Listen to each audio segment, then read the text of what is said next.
Hi, Jay. This is Symbolic in San Francisco. This microphone is driving me crazy. Um, yeah, I like these ethical thought experiments. I think they're great. Um, Here's what I would do. Let's start with the second scenario. I would go over there to the guy who needed the medication, and I wouldn't give him the medication. And then when he dropped dead, I'd drag his body out to the road, turn it over, and put a bicycle next to it. How's that?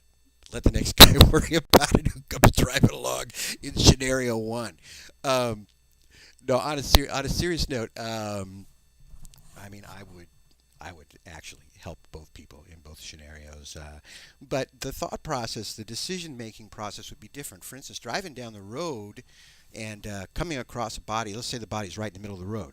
Um, Part of my decision would be how fast I'm traveling, um, and whether trying to stop the car is going to put me at risk or other people in the car at risk, and how long I have to make that situation.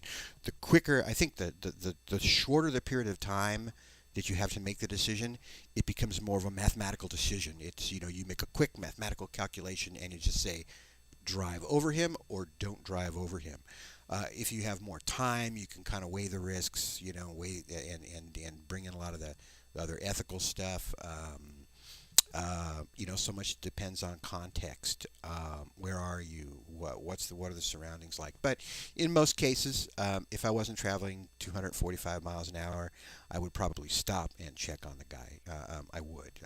I would simply because if I didn't, it would haunt me, and I would wonder, whether I had faced the situation with adequate courage and integrity. That's really um, how my brain would process it. You know, Not that either of those are the two true proper categories to think of it in, but that's what personally would happen to me. The second situation, far more complicated. I agree.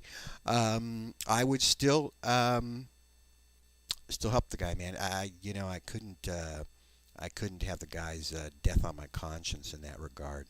Um, just couldn't do it. I mean, you never know the consequences of a thing like that. You just don't. You would be, denying something that the person needs for survival is not right outright murder, but it's, you're doing it intentionally. So in a sense, it's murder. So this is a complicated universe we live in. I just wouldn't want to have that kind of murder on my hands. But the thing is that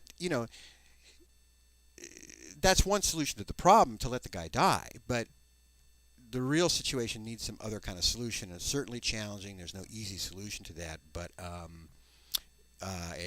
there's got to be some other kind of solution to the situation. It doesn't have to be, actually. I'm wrong. Maybe there's no solution. Maybe everything is so dysfunctional. This guy's so dysfunctional. The family has become so dysfunctional over the years, with the violence, etc., that